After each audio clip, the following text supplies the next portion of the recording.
irmãos. Quero mais uma vez convidar vocês a abrir as suas Bíblias em Malaquias. Digo mais uma vez porque domingo anterior, para quem estava aqui, nós aprendemos um pouco a respeito do livro do profeta Malaquias. Então hoje, mais uma vez, vamos aqui dando continuidade ao texto, Malaquias capítulo de número 2.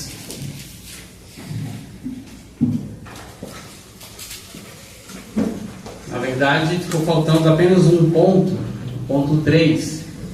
Mas o pastor Henrique falou que eu deveria voltar e terminar meu serviço, né? Como eu não posso dizer não, estou aqui. Mas vamos então ler, não apenas o último versículo, mas vamos ler do versículo 1 até o 5 do capítulo 2 de Malaquias, para podermos contextualizar melhor compreender aqui o que o texto está dizendo. Então, Malaquias capítulo 2, do verso 1 até o 5. Malaquias está aí bem vizinho de Mateus.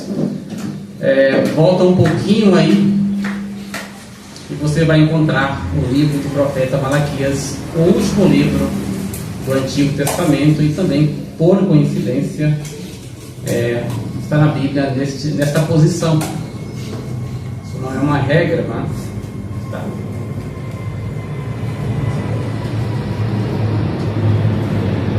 Podemos ler? Malaquias capítulo 2, verso 1 ao 5, versículo de número 1.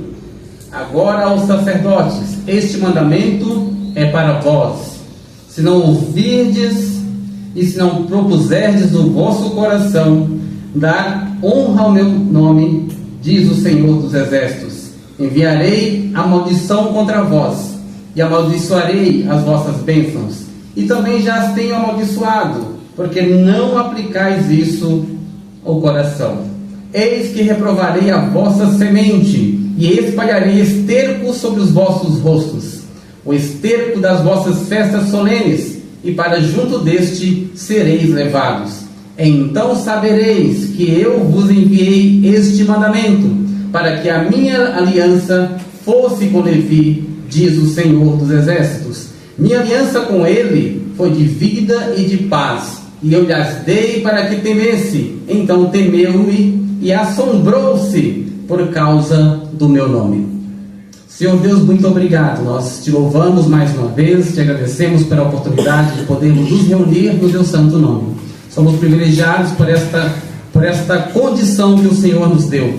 Teu Espírito Santo que habita em nós nos vocaciona a poder falar com o Senhor, a poder te louvar, a poder orar, a poder nos apresentar diante do Senhor. Queremos então agora pedir a tua graça, a tua iluminação, ajuda do teu Espírito Santo para que possamos compreender bem este texto e que ele possa de fato falar conosco, possa confrontar os nossos pecados, possa nos levar ao arrependimento, possa também nos encorajar a continuar seguindo na tua direção. Que teu Espírito Santo possa nos ajudar esta noite. Assim nós oramos em nome de Jesus. Amém. Eu quero, antes de começar, de chegar no capítulo 3, passar novamente antes de chegar no versículo 5, ou no ponto 3, passar novamente pelos versículos de 1 até 5, para podermos compreender melhor aqui o que Malaquias disse no capítulo 2. Antes disso, quero trazer algumas informações para os irmãos, para que vocês possam contextualizar como foi que aconteceu, que Malaquias foi chamado para pregar, por que ele teve que ir, como foi a pregação, enfim, para que possamos novamente situar aqui no tempo e no espaço de Malaquias. Então, Malaquias, ele pregou para um povo que havia retornado do exílio babilônico, como eu disse no domingo passado.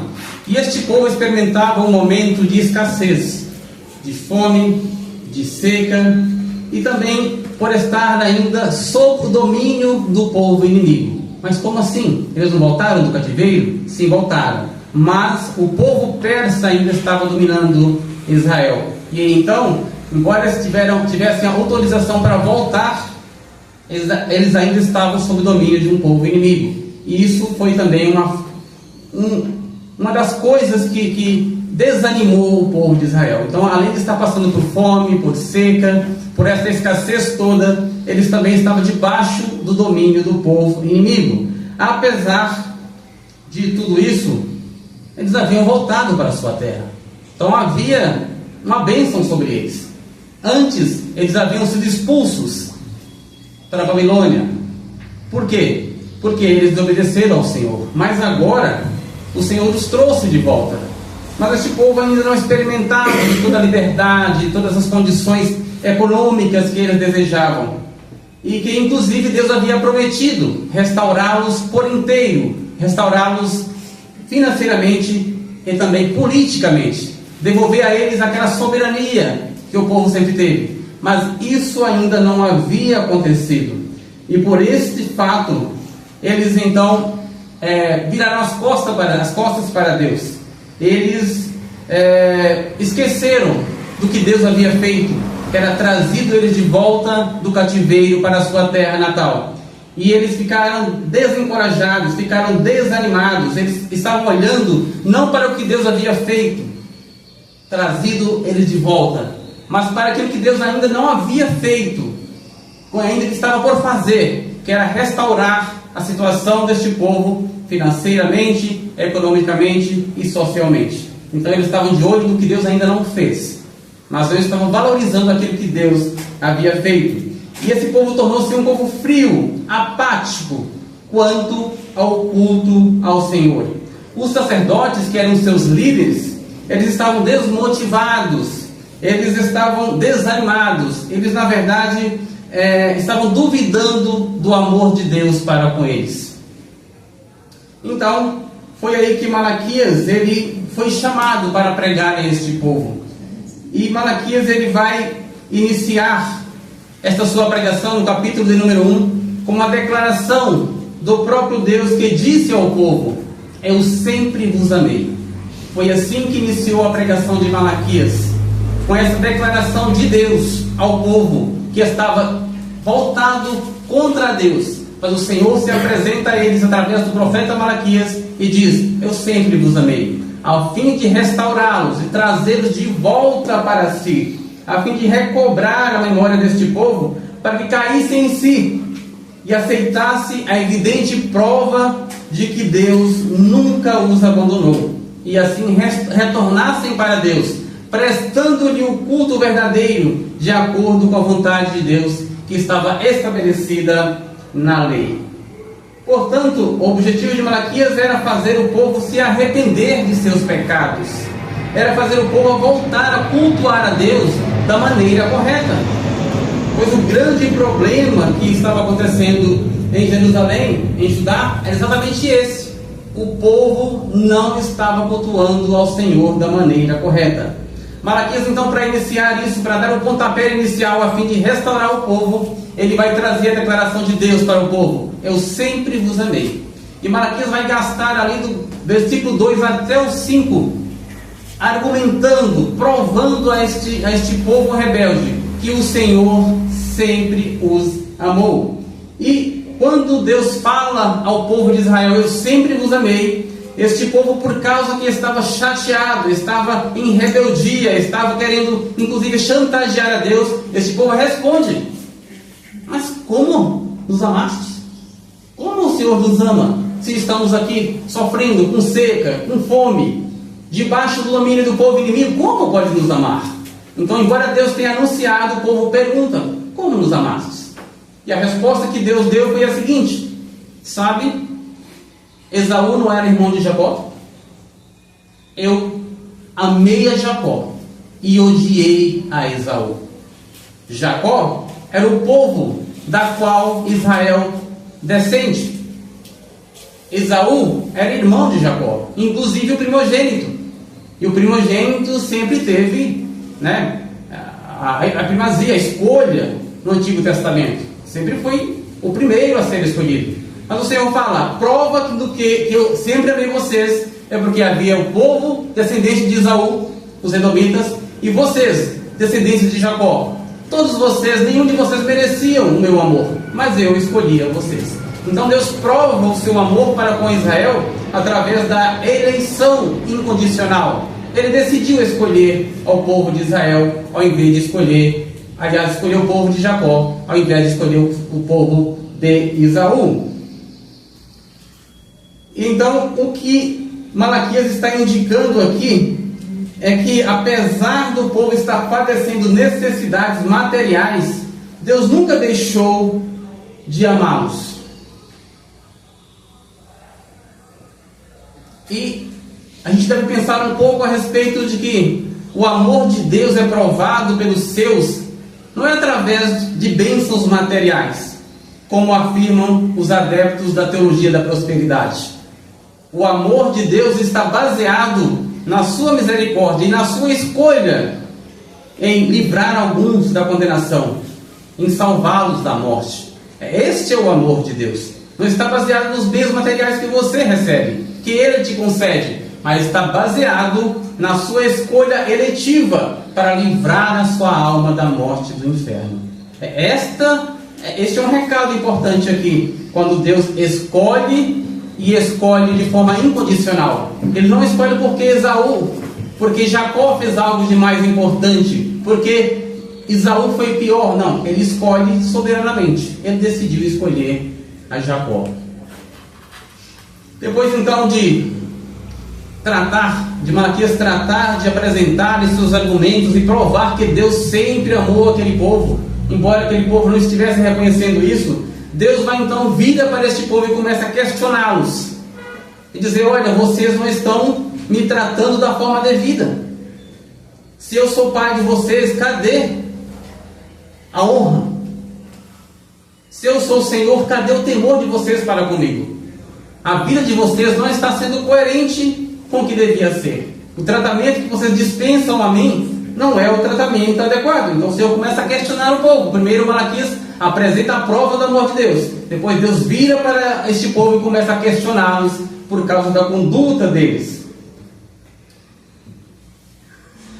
Um pouco mais à frente, ainda no capítulo 1, Malaquias vai se referir aos sacerdotes de maneira bem específica, apontando estes sacerdotes como os principais culpados pelo desvio do povo, uma vez que homens que eram os líderes e estavam negligenciando o ofício para o qual foram destacados, que era de serem os guardiões da lei de Deus. Então, aqui muda um pouco a fase. Malaquias começa a apontar para os sacerdotes, como sendo eles os principais culpados pelo desvio do povo de Deus, porque eram eles os responsáveis por guiar o povo, eram eles os responsáveis por instruir o povo, eram eles os responsáveis por repreender e por encorajar o povo a continuar servindo ao Senhor, mas eles negligenciaram o seu ofício. Assim como o povo virou as costas para Deus, os sacerdotes fizeram a mesma coisa, começaram a tratar a Deus com indiferença. Mas como isso estava acontecendo de fato? Como que Malaquias pode provar que naquele tempo o povo estava tratando a Deus de forma inadequada? Isso ficava evidente em razão do tipo de culto que era oferecido a Deus. Porque o templo estava funcionando perfeitamente. Os sacerdotes estavam lá, os sacrifícios eram oferecidos, os dízimos eram entregues, mas qual é o problema? O problema é exatamente a motivação do coração deste povo. Não havia ali reverência nem temor, e portanto aquela adoração não era uma adoração verdadeira. Aquele culto não era um culto correto, não era um culto aceito por Deus, porque não estava de acordo com a lei. E como então que é um culto que Deus recebe? Qual o tipo de culto correto? Qual é o culto adequado para oferecer-se a Deus? O culto que Deus recebe é aquele cujo Deus é o centro do culto. Todas as coisas devem convergir para a glória unicamente de Deus. E um culto de coração voluntário. Isso não deve ser feito por obrigação, mas voluntariamente. É este o culto que Malaquias veio restabelecer com sua pregação. É este o culto que Malaquias veio dizer: olha, estão errados. o que vocês estão fazendo não honra ao Senhor, mas o que vocês estão fazendo provocam a ira de Deus. Esse tipo de culto não pode ser aceito. É um culto inadequado. Mas por que esse culto era inadequado? Se os sacrifícios estavam sendo oferecidos? Porque os sacrifícios estavam oferecidos de que maneira? Os animais que eram ofertados para Deus eram cegos, eram mancos, eram aleijados, eram doentes, eram roubados. Como Deus poderá aceitar esse tipo de sacrifício? Os dízimos que eram entregues parcialmente. E um pouco na frente nós vamos ver em Malaquias 3:10, o clássico de Malaquias, que vai dizer: entregue, leve todo o dízimo à casa do tesouro, todo. Então havia uma quantidade de dízimo estabelecida, e teria que ser entregue tudo. Teria que ser o culto que Deus recebe, aquele que o melhor é entregue a Ele. O dízimo estava sendo entregue naquela época, mas parcialmente, e era entregue apenas o que sobrava. Era somente o que restava, é que o povo entregava no templo. Então o problema está que, embora as ofertas eram entregues, os sacrifícios eram feitos, os dízimos eram também entregues, mas não havia disposição de coração, não havia verdadeira adoração. E por este motivo Malaquias foi pregar contra o povo de Israel. Era uma mensagem de advertência, mas também de esperança, caso eles arrependessem dos seus pecados e voltassem a prestar um culto apropriado a Deus. O culto verdadeiro que Malaquias está falando ali, está tratando, é um culto público, como este aqui.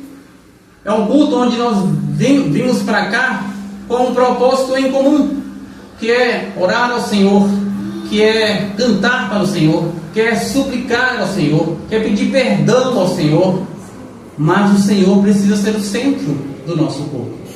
Era isso que estava faltando lá na época de Malaquias. Aliás, estava faltando tudo.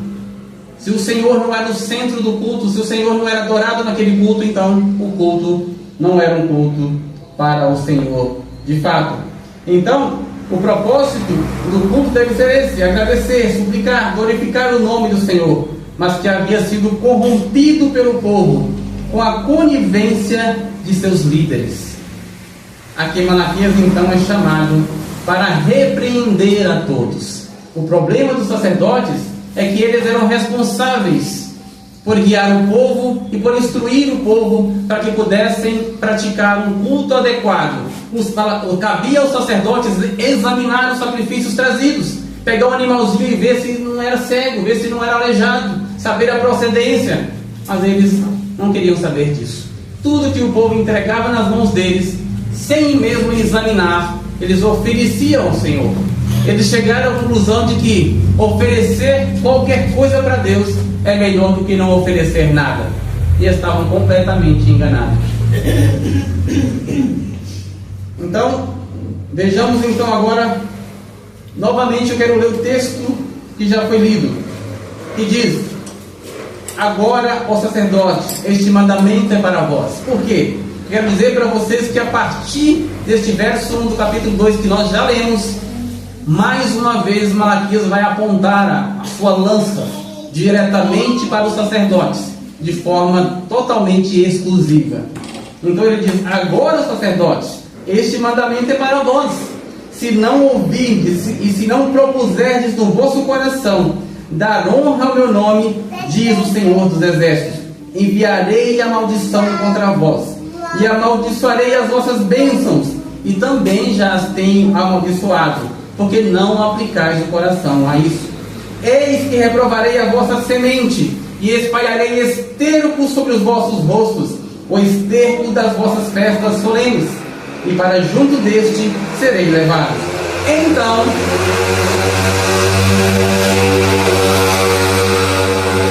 sabereis que eu vos enviei este mandamento, para que a minha aliança fosse com Levi, diz o Senhor dos Exércitos. Minha aliança com ele, ou seja, com Levi, foi de vida e de paz, e eu lhes dei para que temesse. Então temeu-me e assombrou-se por causa do meu nome. É importante que fique gravado na mente dos irmãos a respeito de Malaquias. O problema que estava acontecendo com o povo de Israel era a questão do culto. Malaquias foi chamado para pregar ao povo, para que eles restaurassem a forma de fazer, de cultuar ao Senhor. Então o problema era o tipo de culto que era oferecido ao Senhor. Esta é a mensagem áurea do livro de Malaquias: restaurar o verdadeiro culto ao Senhor. Então, nós acabamos de ler novamente aqui o texto. Então veja no versículo 1. Há uma ironia implícita, ou seja, meio obscura neste versículo 1. Os sacerdotes é que tinham antes os mandamentos, e eles tinham que fazer com que o povo cumprisse estes mandamentos. Mas aqui o Senhor está dizendo: sacerdotes, este mandamento agora é para vós. O mandamento que vocês têm em mãos é para que vocês ensinam ao povo, cobrem do povo, façam o povo cumprir. Mas agora este mandamento que envio é para vós, é para tratar com vocês. Na verdade, este mandamento aqui nada mais é que um anúncio de castigo contra o povo, contra o sacerdote de Israel, por causa da rebeldia desses homens.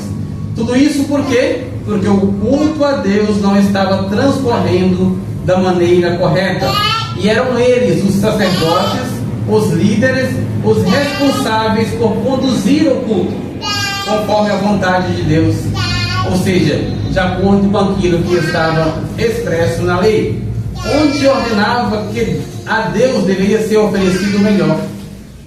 E o melhor para Deus não é o sacrifício em si, como algo material, mas o melhor para Deus é um coração reverente, disposto a adorá-lo de maneira voluntária.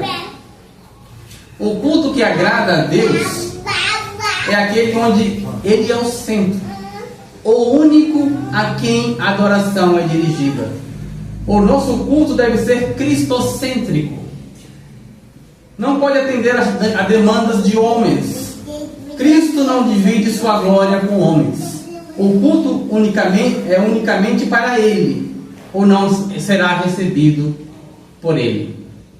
O centro do culto tem que ser unicamente a Jesus.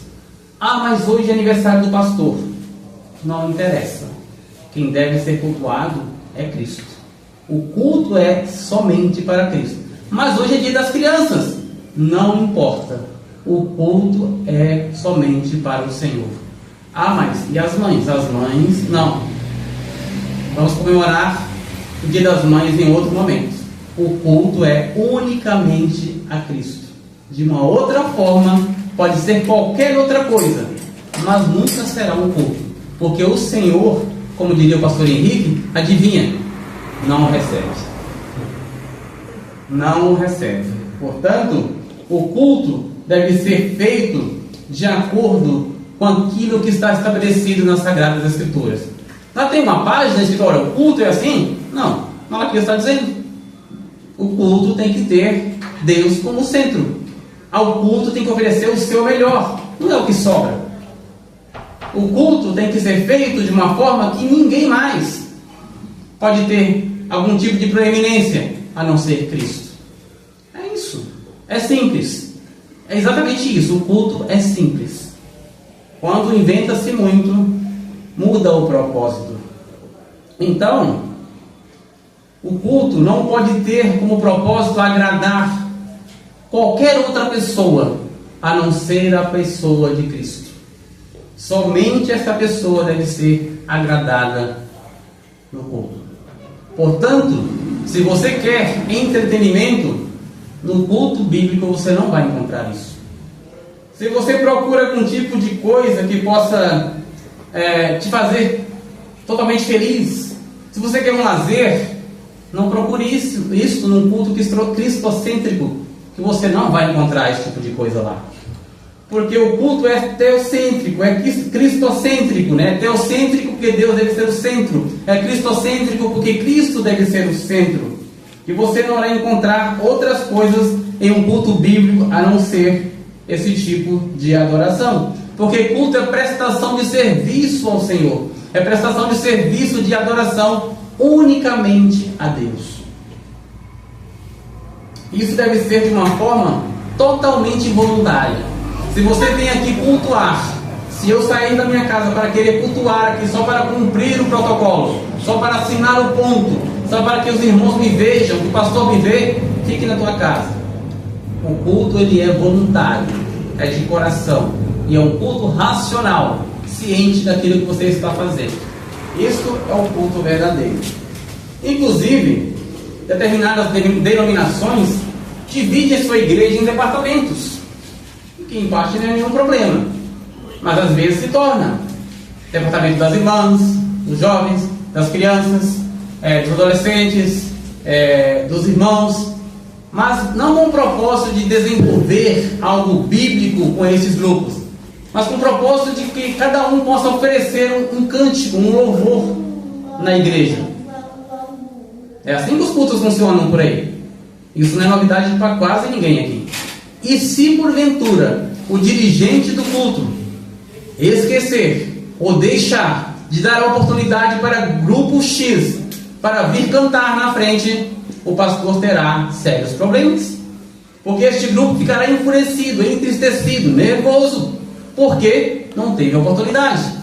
Este é o exemplo clássico de um culto que não é teocêntrico, nem é cristocêntrico, mas é antropocêntrico, porque o homem é o centro deste culto. Este é um culto para agradar a homens, e pode ter certeza que se é para agradar a homens, Deus não está lá, não é para ele. Não tenha dúvida disso. Deus não está lá, porque o culto não é para ele. Ele não foi convidado, ele não é adorado, ele não é honrado. Então tenha certeza, Deus não está neste culto.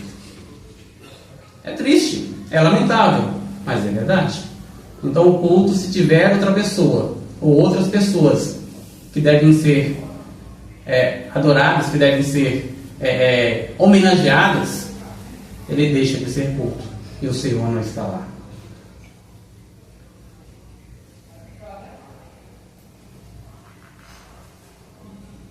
Chegando no verso de número 2, fiquem tranquilos, tá? Chegarei no ponto 3 do verso 5, se Deus estiver de acordo com o meu pensamento.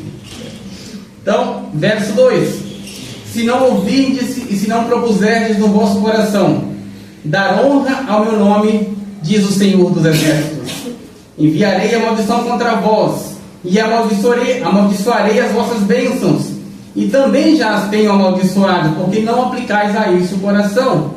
De forma mais resumida aqui, só para a gente poder acrescentar mais algumas coisas neste versículo, embora eu já tenha falado sobre ele, e também refletirmos sobre mais algumas coisas que estão aqui. Quando Malaquias diz, se não propuserdes no seu coração, então essa palavrinha se dá a ideia de que se de fato os sacerdotes se arrependessem, voltassem para o Senhor, eles estariam livres dessa maldição. Dá a ideia que parece que eles tinham alguma chance de escapar. Porém, no final do versículo, Deus está dizendo, olha, enviarei a maldição e na verdade já os amaldiçoei. Então, parece que Deus, enxergando o coração destes homens, está vendo que eles não irão se arrepender.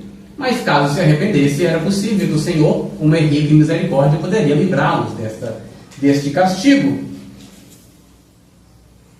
Porque Deus sempre livra aqueles que se arrependem, mas em caso de permanecer em seus pecados, Deus enviaria a maldição contra eles, de acordo com Deuteronômio 28, que eu já li para vocês aqui.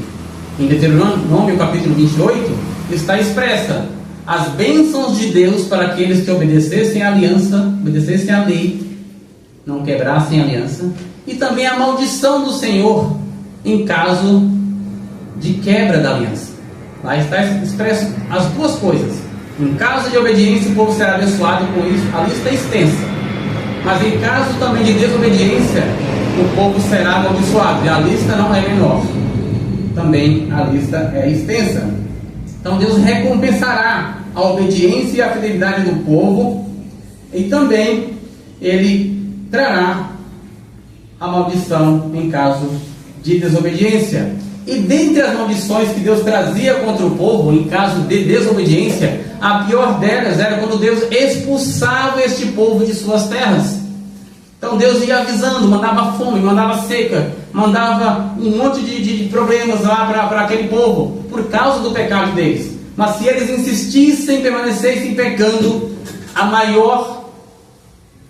maior dos castigos era trazer uma nação estrangeira e acabar com aquela nação, e fazer com que Israel fosse expulso das suas próprias terras. Aliás, este povo aqui, que eu acabo de dizer para vocês, estão voltando do cativeiro da Babilônia, exatamente porque haviam sido castigados por causa dos seus pecados. Então eles estavam retornando de lá, mas parece que não aprenderam nada, né?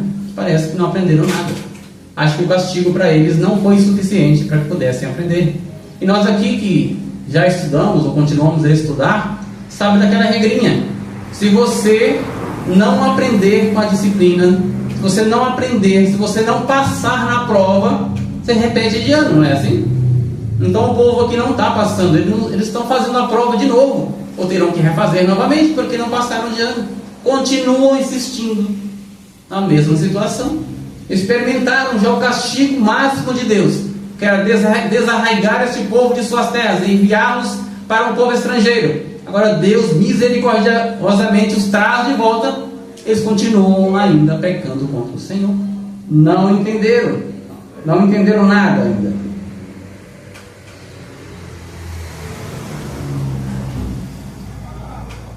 Deus também, Ele promete amaldiçoar as bênçãos dos sacerdotes. Ele diz: eu também amaldiçoarei as vossas bênçãos. Então, eles tinham recebido bênçãos. Eles eram sacerdotes, eles eram abençoados por Deus. Mas agora, o Senhor está dizendo que as bênçãos que eles já receberam de Deus, serão amaldiçoadas. O que significa amaldiçoar as bênçãos? É tornar as bênçãos em maldição. Então, tudo aquilo que eles tinham como bênção, agora serão revertidas em maldição, como castigo pelo fato deles desonrarem ao Senhor. Então, por exemplo, seus bens materiais que eles tinham, alguns recursos, inclusive eles eram sustentados pelo povo, eles recebiam o dízimo do povo para serem sustentados, era bênção. Eles tinham filhos, também era bênção. Tudo isso Deus promete que vai transformar em maldição. Então, algo que era bom se tornaria mal por causa da insistência com o pecado. Uma outra forma de entender este castigo, de amaldiçoar as bênçãos, é como os sacerdotes eram também os que oravam para abençoar o povo, conforme Números 6, 24 até o 26. Quem lembra da oração araônica? O Senhor te abençoe e te guarde, o Senhor resplandeça o teu rosto sobre ti e tenha misericórdia de ti, o Senhor levante o teu rosto e te dê a paz. Esta é uma oração que os sacerdotes faziam para despedir o povo, para que esse povo fosse abençoado com esta oração. Agora, se aquilo que os sacerdotes têm será revertido em maldição, a oração dos sacerdotes para o povo não mais trará bênção para o povo, mas trará maldição sobre eles. Esta é uma outra forma de compreender esse texto. Então, amaldiçoar as bênçãos dos sacerdotes é amaldiçoar também aquilo que eles faziam, a oração que eles faziam para o povo para abençoá-lo. Agora esta oração não mais abençoará este povo. Esta oração agora trará maldição sobre o povo. Então, em vez de trazer a este povo cuidado, bênção, misericórdia, graça, trará a eles guerra, trará a eles juízo, trará a eles guerra em vez de paz. Então, em vez do Senhor guardar o povo do mal, este povo seria lançado debaixo do mal. Você já pensou em estar debaixo de uma liderança deste tipo? Uma liderança maldita, que além de ser amaldiçoada, traz maldição sobre o seu povo? Você já imaginou como seria estar debaixo desse tipo de liderança? De homens malditos e perversos, que a oração deles não abençoa o seu povo, mas traz a ira de Deus sobre este povo. Você consegue imaginar de onde você saiu? Ou melhor, de onde Deus nos tirou? Porque é assim, é isso que Deus está botando.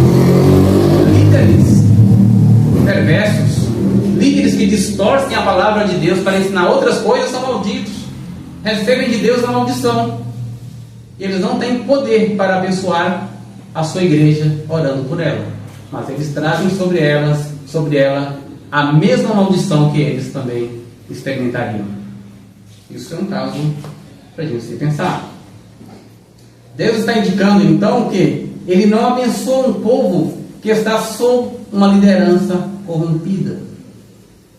Ainda existe alguém que, mesmo percebendo os sinais de impiedade da liderança, insistem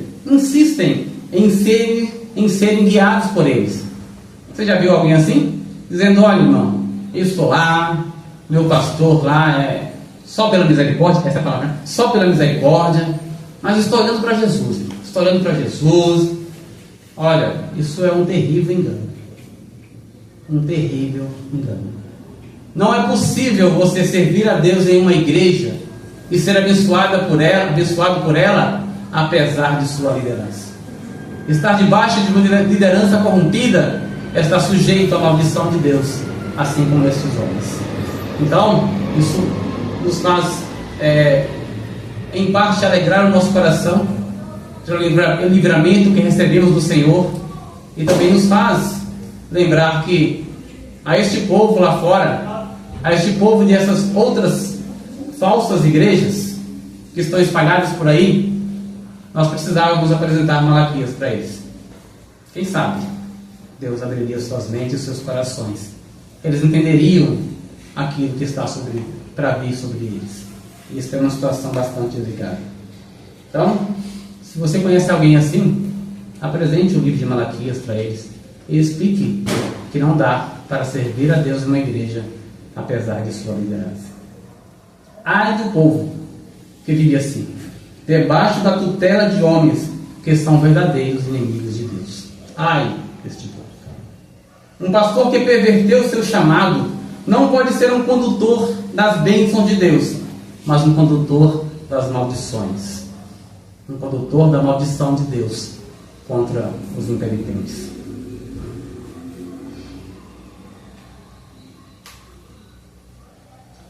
Finalmente nós avistamos o verso 3. Olha, chegamos no 3. Mas ainda não é o ponto 3, é o verso 3. O qual já passamos por ele também no domingo anterior. Mas já que estamos aqui, vamos acrescentar mais algumas informações sobre esse versículo 3 que diz: eis que reprovarei a vossa semente, e espalharei esterco sobre os vossos rostos, o esterco das vossas festas solenes, e para junto destes sereis levados. Falamos que este castigo de Deus este castigo que Deus estava enviando sobre os sacerdotes, de reprovar a semente deles, tem como melhor significado compreender que Deus estava impedindo que os filhos dos sacerdotes dessem continuidade ao sacerdócio, porque é assim que funcionava. Os filhos dos sacerdotes davam continuidade ao ofício sacerdotal. Quando Deus diz: repreenderei, reprovarei as vossas bênçãos, a vossa semente, ou a vossa descendência, está dizendo: olha, os vossos filhos não sucederão vocês no sacerdócio. Por causa do pecado de vocês, eu vou encerrar aqui. Os filhos de vocês não poderão dar continuidade a esse ministério. Porque era algo grave, porque os sacerdotes, aqueles que foram escolhidos para serem sacerdotes, só tinham este ofício. Era somente para ser sacerdote que eles foram chamados. Então, uma vez que Deus interromperia a sequência disso, reprovando a semente ou a descendência dos sacerdotes, eles ficariam sem um ofício, porque Deus havia os designado para servirem no templo. Desta forma, eles estariam arruinados. A outra ameaça de Deus contra os sacerdotes é que ele espalharia esterco no rosto destes homens, a fim de humilhá-los diante do povo, por terem sido desobedientes, e isso seria feito em um local público. Você consegue imaginar esse quadro? Deus passando esterco na cara de um pastor em um ambiente público, só para humilhá-lo por causa do seu pecado? Então aqui, é claro que Malaquias não está falando isso de forma literal. Não é que Deus ia lá pegar os excrementos dos animais e passar literalmente na cara dos sacerdotes. Mas é porque Deus ia humilhar esses sacerdotes, ia expulsá-los, ia tirá-los da sua posição de homens honrados e de homens respeitados pelo povo. Eles seriam envergonhados de tal forma que Malaquias usa este exemplo para dizer o tamanho da vergonha que eles seriam submetidos. Isso demonstrando quão irado, quão insatisfeito Deus estava com esses sacerdotes. E Malaquias conclui o verso 3 dizendo que os sacerdotes seriam levados juntamente com o esterco dos animais. E este excremento era lançado fora do arraial e depois queimado. Então, qual era o fim do esterco dos animais? No momento do sacrifício, os animais eram esquartejados, eram abertos. Então, aquilo que era os excrementos eram tirados para depois serem lançados fora do arraial e serem queimados.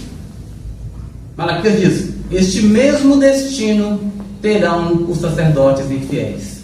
Serão lançados fora, assim como o esterco dos animais. Esta é a figura de linguagem que ele usa para deixar evidente o que Deus faria com estes homens. Esta é a ideia aqui do profeta.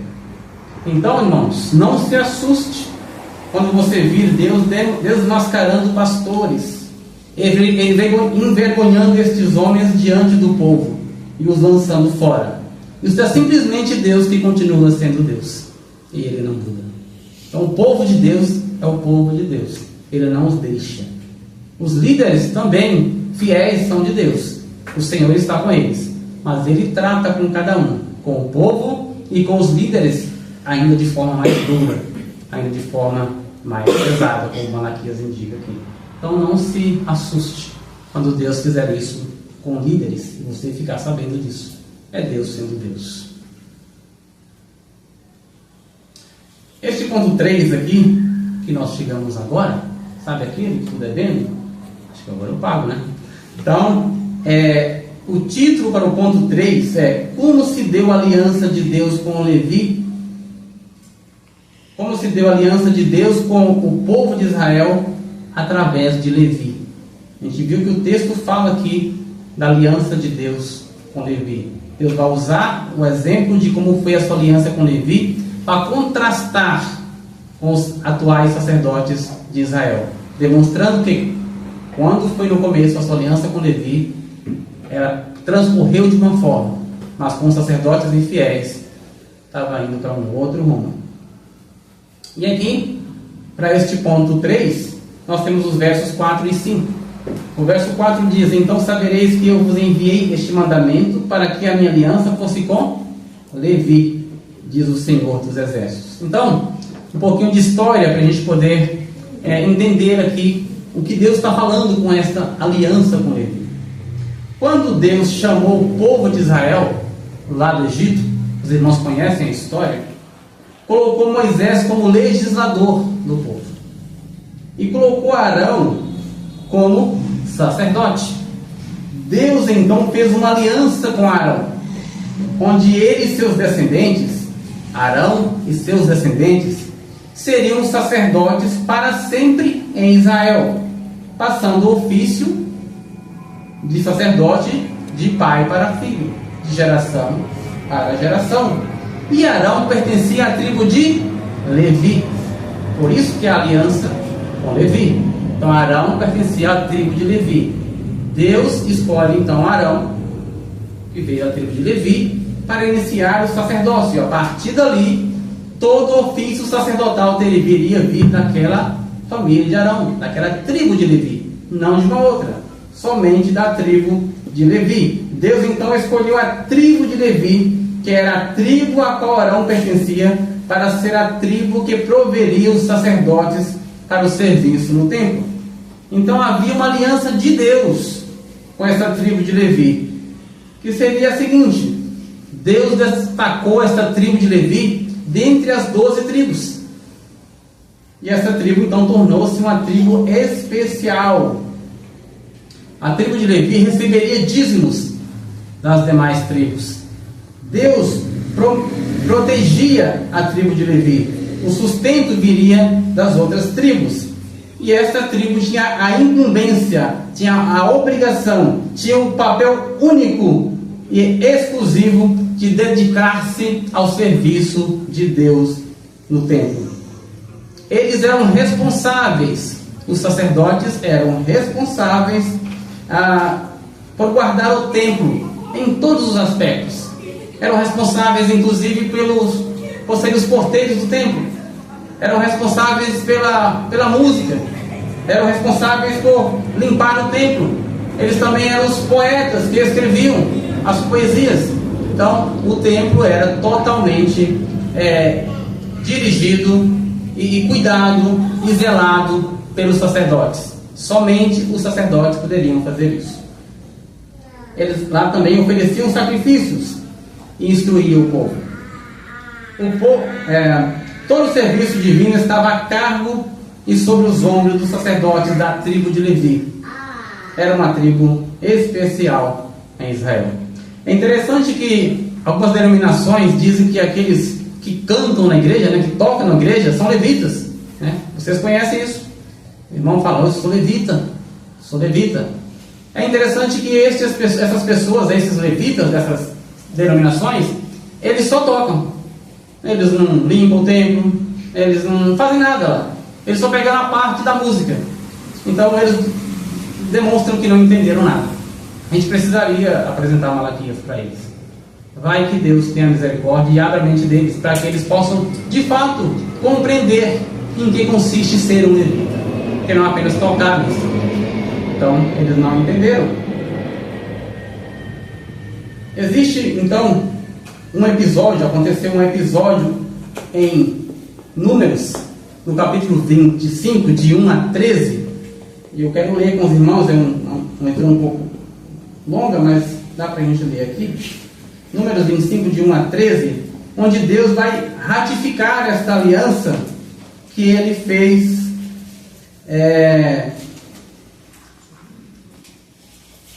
com Levi.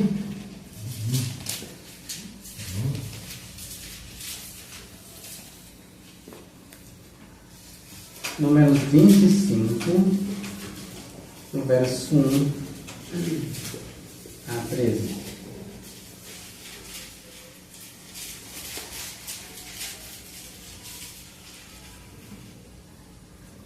Eu vou ler aqui para a gente adiantar um pouco.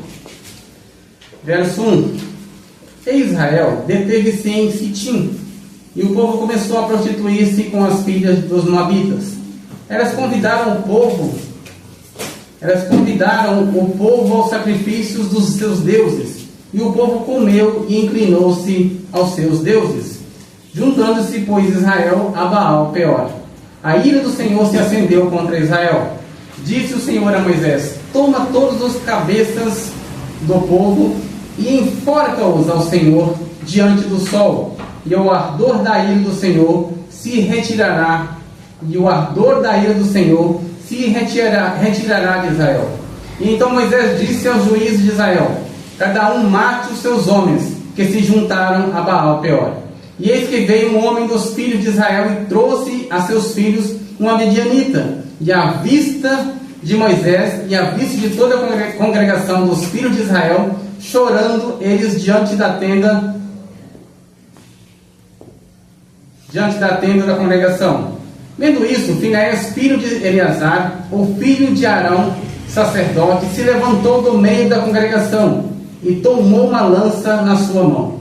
E foi após o homem israelita até a tenda, e os atravessou a ambos, ao homem israelita e à mulher, pelo ventre. Então a praga cessou de sobre os filhos de Israel. E os que morreram daquela praga foram 24.000. E então o Senhor falou a Moisés, dizendo: Finéias, filho de Eleazar, o filho de Arão, sacerdote, desviou a minha ira de sobre vós, e sobre os filhos de Israel, pois foi zeloso com meu zelo no meio deles, de modo que no meu zelo não consumi os filhos de Israel. Portanto, dize, eis que lhe dou a minha aliança de paz, e ele e a sua descendência depois dele, terá aliança do sacerdócio perpétuo, porquanto teve zelo pelo seu Deus e fez expiação pelos filhos de Israel. E o nome do israelita morto, que foi morto com a midianita, era Zinri, filho de Salu, príncipe da casa paterna dos simeonitas. E o nome da mulher midianita morta era Cosbi, filha de Zur, cabeça do povo da casa paterna entre os midianitas. Então, por causa deste ato de fidelidade aqui, deste homem, Deus ratifica a sua aliança. Olha, como ele foi fiel a uma aliança que eu fiz com ele será perpétua. Então a aliança de Deus está totalmente ligada à obediência dos sacerdotes. O propósito então de Deus de fechar o cerco contra os sacerdotes e colocá-los numa situação totalmente desconfortável era exatamente fazer com que eles retornassem ao Senhor, arrependessem dos seus pecados e voltassem ao Senhor. Então Deus tinha o propósito de que a aliança que ele fez com Levi pudesse ter continuidade. Mas estes homens só iam perceber esse propósito de Deus depois que Deus colocasse eles numa situação extremamente difícil, depois que Deus envergonhasse eles diante do povo, é que eles iam compreender o que Deus de fato estava acontecendo. Por isso que o texto vai dizer: então sabereis que o meu propósito era que a aliança com vocês fosse como aliança com Levi.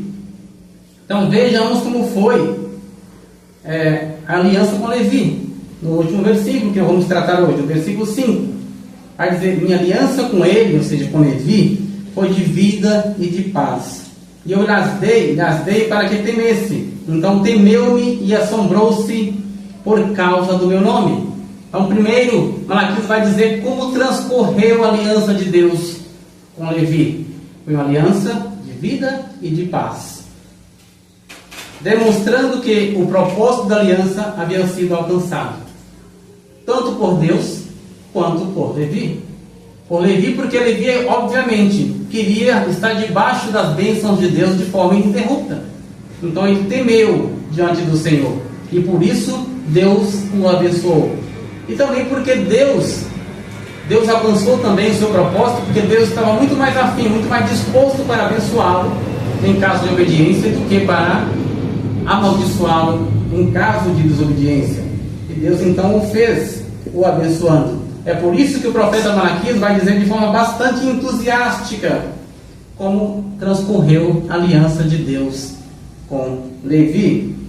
Ele vai dar testemunho de Levi, de como ele honrou o nome do Senhor, diferentemente, totalmente o oposto desses sacerdotes aqui em questão, que não honraram o nome do Senhor. É por isso que a aliança de Deus com eles não foi de vida e de paz, mas acabou de uma forma trágica para estes homens, diferente da sua aliança inicial com Levi. Na segunda parte desse versículo, temos a razão pela qual a aliança com Levi teve como resultado as bênçãos do Senhor sobre o sacerdote e, obviamente, pelo povo. Então o texto diz na outra parte: lhes dei para que temesse. Então temeu-me e assombrou-se por causa do meu nome. Esta era a condição para que estes homens, para que os sacerdotes e para que o povo fosse abençoado. Eles precisariam temer ao Senhor. E para a obtenção das bênçãos, eles precisariam se dobrar diante do Senhor, para que pudessem desfrutar das bênçãos previstas pela lei. O objetivo de Deus, através desta mensagem, a qual ele enviou Malaquias a anunciar aos sacerdotes de maneira mais específica, neste caso, era para que eles voltassem a se submeter aos preceitos da aliança, pois não demonstrava nenhum temor e nenhum respeito para com Deus, colocando em risco a continuidade da aliança. Porém, Deus seria fiel à sua aliança por causa do seu próprio nome, por um tempo determinado. É claro que um dia Deus colocou fim. Deus de fato extirpou a sua aliança com Levi, porque os sacerdotes eram pecadores e jamais seriam capazes de cumprir fielmente a vontade de Deus. E quando Cristo, então, o Messias, aparece, e aí então nós temos o sacerdócio perfeito, o sacerdote perfeito, que aí de fato cumpre a vontade de Deus E tudo então se resolve através de Cristo. Mas enquanto isso, aqueles que não obedeciam ao Senhor eram alvo de suas maldições ao invés de suas bênçãos. E para encerrar, algumas aplicações aqui para a gente só relembrar o que nós falamos aqui no texto. A primeira delas é que não é possível cultuar a Deus sem obedecer ao modo de culto estabelecido por Ele, mesmo onde Ele deve estabelecido por Ele mesmo, onde Ele deve ser o centro, onde sejam as músicas, sejam as orações, a comunhão, a pregação, enfim, em um culto verdadeiro, tudo deve convergir unicamente para a glória de Deus. De outra forma, isso não é cultuar o Senhor.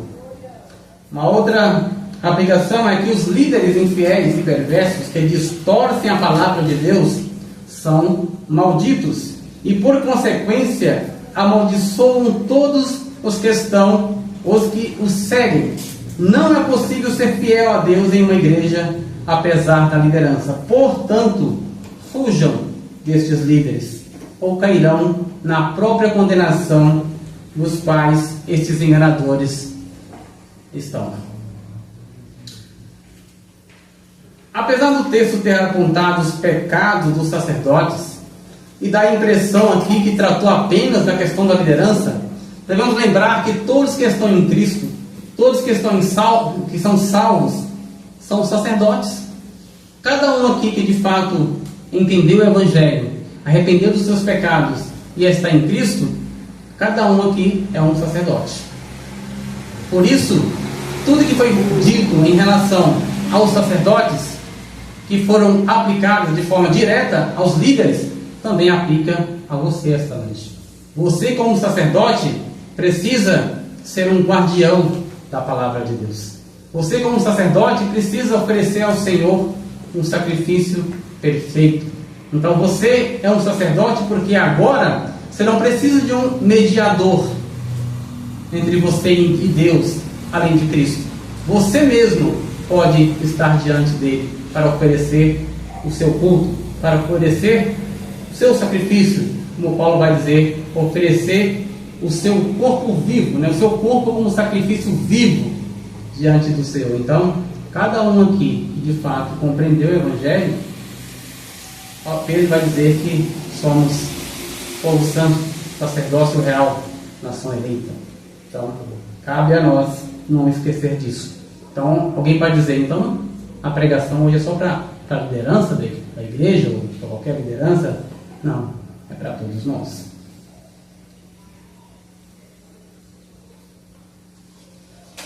Eu quero, aqui na última aplicação, eu quero reler o versículo 5. Minha aliança com ele, dizendo-se com Levi, foi de vida e de paz. E eu lhes dei para que temesse. Então temeu-me e assombrou-se por causa do meu nome. Percebam que ao fazer uma aliança com Deus, ou a Deus fazer uma aliança com Levi, qual foi a reação de Levi? Deus está dando testemunho. Levi temeu, não só temeu, mas assombrou-se por causa do meu nome. Levi sentiu o peso da responsabilidade ao fazer uma aliança com Deus.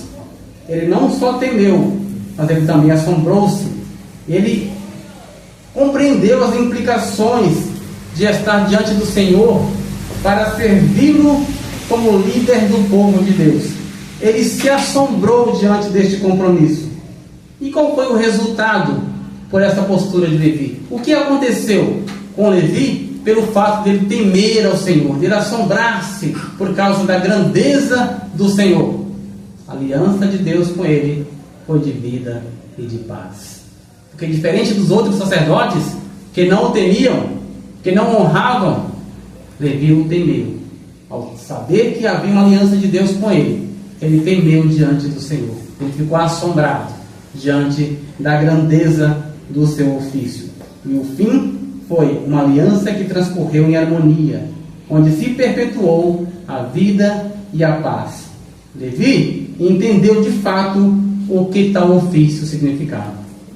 Parece, então, que não é um bom sinal quando alguém aceita o ofício de liderar um povo que é de Deus de modo totalmente natural, como se fosse algo fácil e muito simples.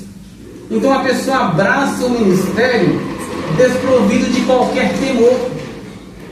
Isso parece preocupante e perigoso para ambas as partes, tanto para o povo quanto para o suposto líder, para o suposto ministro. Não deve ser visto com bons olhos quando alguém abraça o ministério, principalmente se ele tiver uma liderança sobre o povo, de uma forma totalmente desprovida de qualquer temor. A impressão que se dá, ou isso denota, a ausência de uma verdadeira e profunda consciência quanto às implicações de ser um líder no meio do povo de Deus. É preciso que, antes de aceitar isso, nós tenhamos certeza se realmente Deus chamou para isso. Porque se Deus não chamou, você corre um sério risco, mas um sério risco. E também coloca o povo debaixo de um sério risco. Deus amaldiçoa os falsos líderes. Deus odeia os falsos profetas. Deus reprova esse tipo de gente. Então, não é muito interessante. Não é nada interessante quando alguém aceita um ofício de tamanha importância por causa do Senhor, de uma forma totalmente desprovida de preocupação e de temor. É preciso que isso leve a pessoa a ter uma profunda reflexão para dizer sim ou para rejeitar. Não é nenhum problema rejeitar.